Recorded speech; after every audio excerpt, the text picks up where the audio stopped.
मंजिरीवर विश्वास ठेवलास? काय गरज होती? मी मूर्ख आहे, मी विश्वासघात केला त्या मंजिरीने माझा. मला वापरला, माझी मदत घेतली आणि नंतर मला असं ट्रीट केलं. हा, माझी लायकी काढली तिने. अरे हिच्यावर कोणी विश्वास ठेवू शकत नाही. हा, आणि हिची लायकी नाही आहे.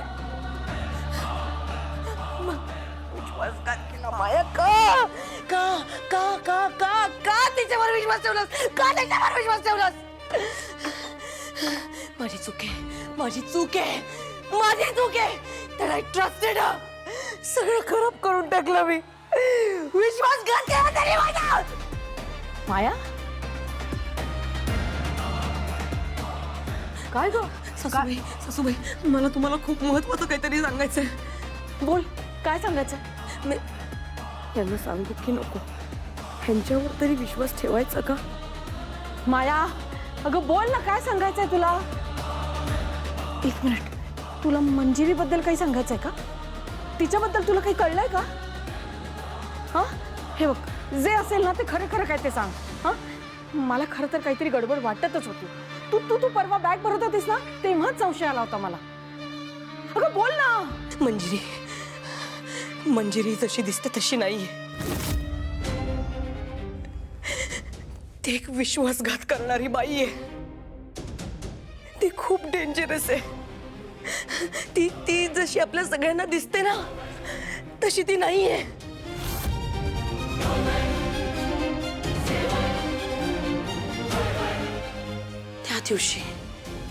त्या दिवशी जेव्हा आपण दादासाहेबांच्या आत्म्याला बोलवण्याचा प्रयत्न करत होतो, तेव्हा एका वेगळ्याच बाईचा आत्मा आला. आणि मला असं वाटतंय की तो आत्मा मीराच्या आईचा होता. आणि मीराच्या आईच्या आत्म्याला मंजिरीने कवडीत कैद केलेला. मंजिरी दिसते तशी नाहीये. तिच्याकडे 3 कवड्या आहेत आणि त्या प्रत्येक कवडीमध्ये एक आत्मा आहे असं मला वाटतं. आणि तिच्याकडे एक खडा सुद्धा आहे. त्या खड्यासाठी मी पाहिलंय ती अशी वेडीपिशी होते. तो खडा नसला ना की तिला एकदम म्हाताऱ्या बाईसारखी दिसायला लागते. तिचे हात एकदम म्हाताऱ्या बाईसारखी वियर्ड दिसायला लागतात.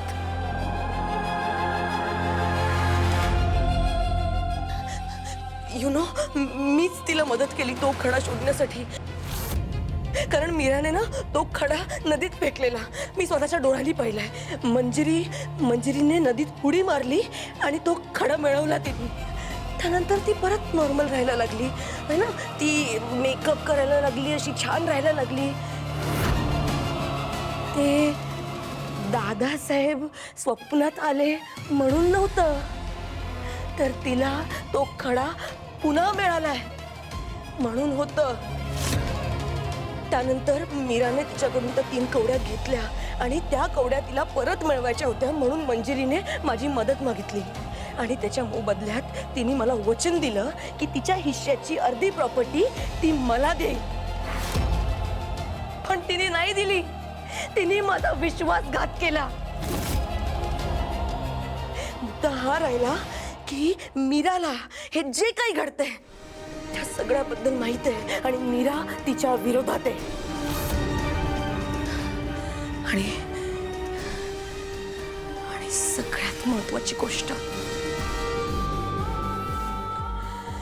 दादासाहेबांचा खून मंजिरीनेच केलाय.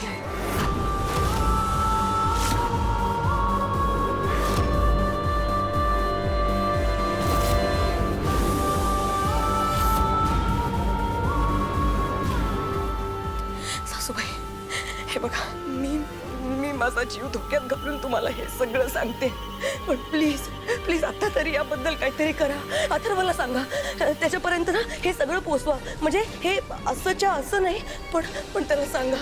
नाहीतर आपण सगळे बोलू. आपल्या सगळ्यांचा जीव धोक्यात आहे. काहीतरी करा सासूबाई.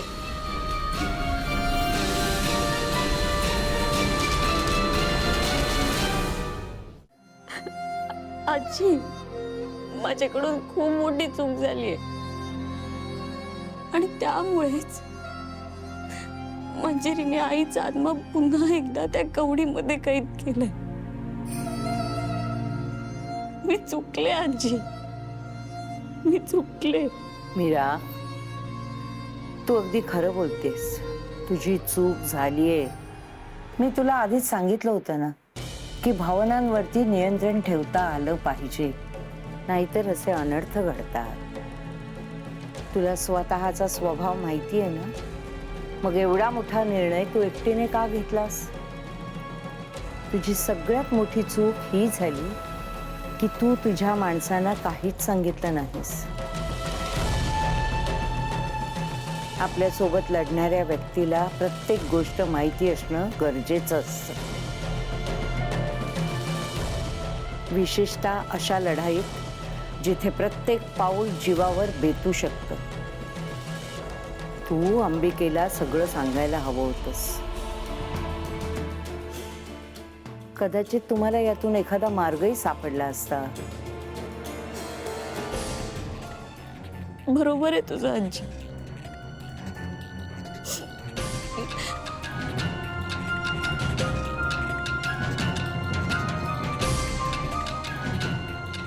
ताई, मी तुला सांगायला हवं होतं, पण मीरा, ठीक आहे आजी, ह्यात पूर्णपणे मीराची चूक नाही आहे. मंजिरीने आभासच असा रचला होता की मीराला तेव्हा काही सुचलंच नसेल. असो, आता घडून गेलेल्या गोष्टीमध्ये अडकून राहण्यात काहीही अर्थ नाही. आपल्याला पुढचा विचार करावा लागेल.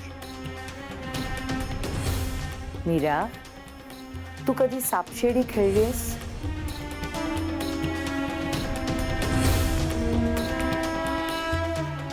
हो आजी, पण त्याचा इथे काय संबंध? आता तुला असं वाटतंय की तुला सापाने गिळलंय, पण म्हणून खेळ संपत नाही. कारण या खेळात जसे साप असतात तशाच शिड्याही असतात. काही काळ समोरच्याला वाटत राहतं की विजय त्याचाच आहे, पण कोणत्या क्षणी त्याला साप गिळेल आणि कोणत्या क्षणी आपल्याला शिडी मिळेल हे कोणीच सांगू शकत नाही. हा खेळ शेवटच्या चालीपर्यंत संपत नाही. पण आजी, आमच्या हातात आता काहीच उरलेलं नाही. नाही मीरा, आता युद्धात हार मानून चालणार नाही. तुम्ही दोघींनी एकमेकांना सावरायचं आणि एकमेकींची ताकद व्हायचं. हा काळही निघून जाईल. तुमची शिडी लवकरच सापडेल. येते मी.